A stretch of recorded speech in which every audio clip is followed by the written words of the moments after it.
مليون متر مربع. المساحة الإجمالية للمزارع كاملة 33 مليون متر مربع. فيها الحنية هذه مساحة. عدد العاملين بالقطاع الزراعي 275 عامل. هذه كلها نخيل. النخيل يرتكز. تخيل أكبر مالك نخيل من أمريكا كم يملك نخلة؟ تقريبا 35,000 نخلة. احنا نملك اليوم الأوقاف تقريبا عندنا 250,000 نخلة.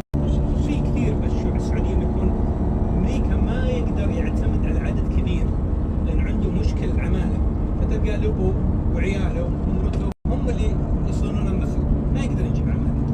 هنا نوضح. إيه كأنت بيع.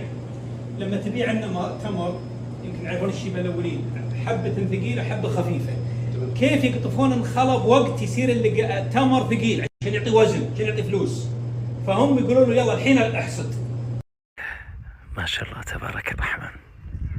شوفوا ما شاء الله كمية النخل الموجود قرابة 160,000 نخلة هنا، وفي مزرعة أخرى قرابة 90,000 نخلة، يعني المجموع 160,000 نخلة.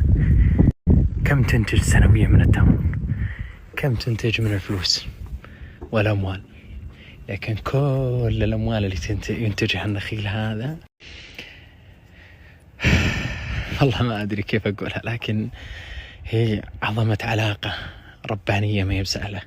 كل ريال ينتج هذا النخل لله سبحانه وتعالى. وش الدافع اللي وراء هذا؟ لأن بالعادة الواحد يوم يحرص على الجودة ويحرص على الأمور هذه التنظيمية الدقيقة بالحيل يبي ربح له، الفلوس له، هو المستفيد على تجارته، يبي ينميها عشان ينافس بالجودة، ينافس كذا. لكن هنا اللي صاير هذا إيقاف، يعني ما أنا مالي ربح مالي فائدة، فأنتم ليش حرصتوا؟ بس تكسب أجر عظيم، يعني أبوك الله يرحمه. يعني المقصد أجر أكيد، ولا وشو؟ يعني أنت لما تجي اليوم خلينا نفترض تصرف 100 مليون، تخيل 100 له أثر كنا مليار. ترك أنت أجرك إن شاء الله أجر المليار في كفاءة الصرف والطريقة يعني التدقيق. الحمد لله اليوم الروح والنفس.